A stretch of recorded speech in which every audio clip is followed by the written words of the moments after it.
A man kneels by the banks of a river, grinding something between two stones. It's dawn.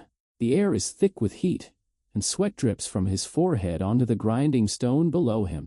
He isn't preparing food for a feast. He's preparing medicine. Behind him, a city is dying of thirst. Nobody knows his name, but what he's about to create will survive him by 5,000 years. It will cross oceans.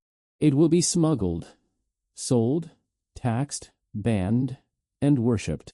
It will end up in the hands of Aztec priests, Spanish colonizers, and, centuries later, a food truck vendor in Los Angeles, pouring it into a plastic cup for $3.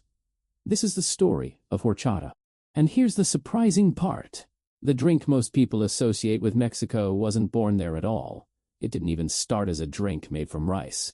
It started thousands of miles away, in a place nobody would guess, and it almost disappeared before it ever left Africa. Believe it or not, horchata is older than the pyramid's final stones. Older than the Roman Empire. Older than almost anything you'd call traditional today.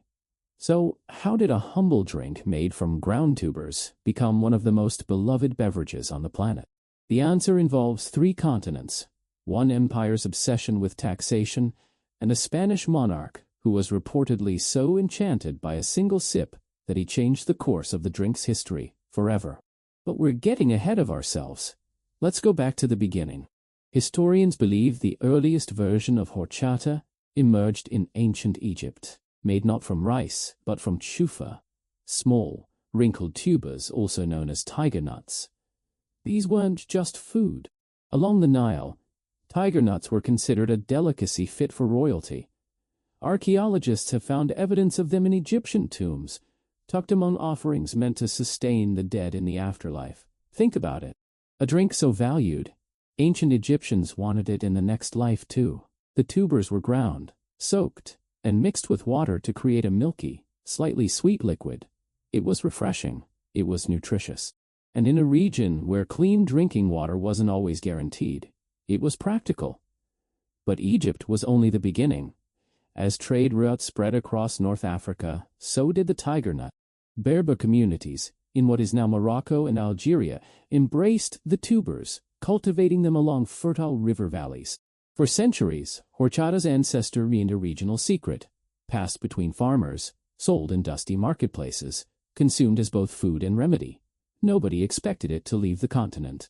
Everything changed in the 8th century, when Muslim forces crossed the Strait of Gibraltar and conquered much of the Iberian Peninsula.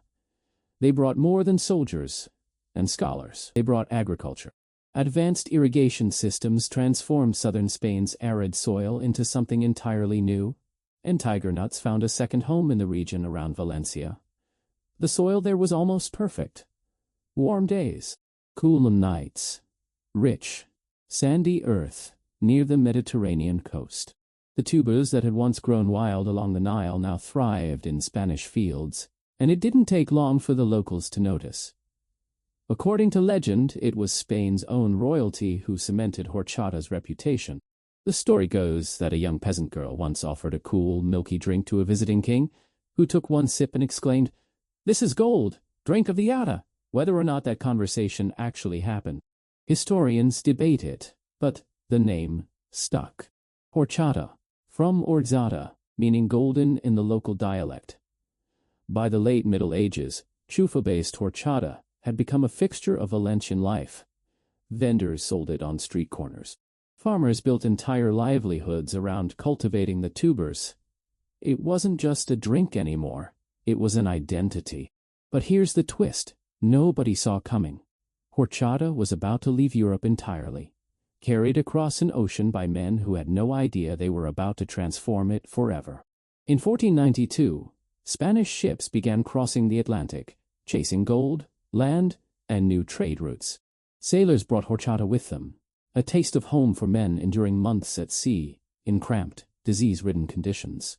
When they landed in the Americas, everything was on the line. Because in Mexico there were no tiger nuts, no chufa fields waiting to be harvested. The Spanish colonizers faced a problem.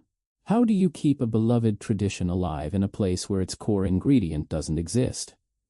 The answer would come from an unexpected source: indigenous cooks, local ingredients, and a willingness to improvise that would ultimately create something entirely new. Turns out, necessity really is the mother of invention, and what happened next didn't just save horchata. It transformed it into the drink millions of people know and love today. That Mexican cooks didn't have chufa, but they had something else. Rice, abundant, cheap, and easy to grind. Rice offered a new foundation for an old tradition. Cinnamon, brought over from Spanish trade routes with Asia, added warmth and depth. Sugar, harvested from the very plantations reshaping the colonial economy, gave the drink its familiar sweetness. The result was something new, not a copy of the Spanish original, but a reinvention. Nobody planned it this way. But the substitution worked so well that within a generation, rice horchata became more popular in parts of Mexico than the tiger nut version ever was in Spain. Here's the thing about horchata, though. It didn't stay in one place, and it didn't stay the same. As Spanish colonization spread across Latin America, horchata traveled with it, and it changed again and again depending on where it landed. In Guatemala, cooks blended it with ground moro seeds. In El Salvador, they added peanuts and sesame. In Puerto Rico, cooks sometimes used sesame seeds entirely, creating a drink with a completely different flavor profile. But the same name, and the same spirit. Historians widely believe this adaptability is exactly widely believed. Horchata survived when so many colonial-era drinks disappeared. It wasn't rigid. It bent to fit whatever ingredients were available, whatever culture embraced it. But adaptability came with a cost. As horchata spread, it also became entangled in colonial power structures. Sugar, one of its essential ingredients, was tied directly to one of history's darkest chapters. Sugar plantations across the Caribbean and Latin America ran on the forced labor of enslaved Africans, brought across the Atlantic in staggering numbers. The very sweetness that made horchata irresistible was inseparable from a system of brutal exploitation. It's an uncomfortable truth, but a necessary one. The story of horchata isn't just about culinary innovation. It's about the machinery of empire and the human cost behind even the simplest comforts. Street vendors, known as horchateras, became fixtures in town squares from Mexico City to Guatemala City. Recipes were passed down through families, often guarded closely, treated almost like heirlooms. And here's the real kicker. Horchata wasn't just a refreshment. In many communities it carried medicinal weight. It was given to settle upset stomachs, to cool fevers, to soothe children during long, hot afternoons. The drink that began as an offering to Egyptian gods had become, thousands of years later, a remedy whispered between mothers and grandmothers in Mexican kitchens. You'd think a tradition this deeply rooted would be safe from disruption. It wasn't. The 19th and early 20th centuries brought waves of political upheaval across Latin America. Wars of independence, economic collapse, and shifting borders disrupted trade routes and agricultural production. In some regions, horchata nearly vanished from public life, pushed aside as instability made even simple ingredients hard to come by. But traditions with deep roots rarely disappear completely. As stability slowly returned, so did horchata, carried forward not by governments or merchants, but by ordinary families who refused to let it die. Grandmothers taught daughters, street vendors reappeared.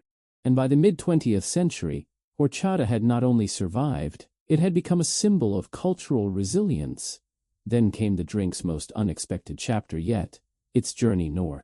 As Mexican immigrants moved into the United States throughout the 20th century, they brought horchata with them, first into small taquerias in Texas and California, then gradually into mainstream American food culture. What had once been a regional specialty found in a handful of Spanish-speaking countries was about to become a global phenomenon. But nobody could have predicted just how far it would go. By the 2000s, horchata was appearing on menus far outside Latino communities, reimagined in horchata lattes, horchata ice cream, even horchata-flavored liqueurs. Coffee shops in New York experimented with it. Food bloggers in London wrote about it. What started with a farmer grinding tiger nuts along the Nile had somehow become a global sensation, sold in paper cups from Los Angeles to Tokyo. And yet, despite every transformation, every substitution, Every border it crossed, horchata never lost its essence. It remained what it always was: humble, adaptable, and deeply human. Which brings us back to that man kneeling by the riverbank, grinding tubers in the Egyptian dawn. He had no idea what he was creating. No idea that 5,000 years later, his simple act of survival would become a cultural touchstone spanning 3 continents, countless empires, and generations of families who found comfort in a single milky glass. That's the real story of horchata. Not just a recipe, not just a drink, a 5,000-year-old act of human resilience, passed hand to hand, culture to culture, refusing, against all odds, to ever disappear.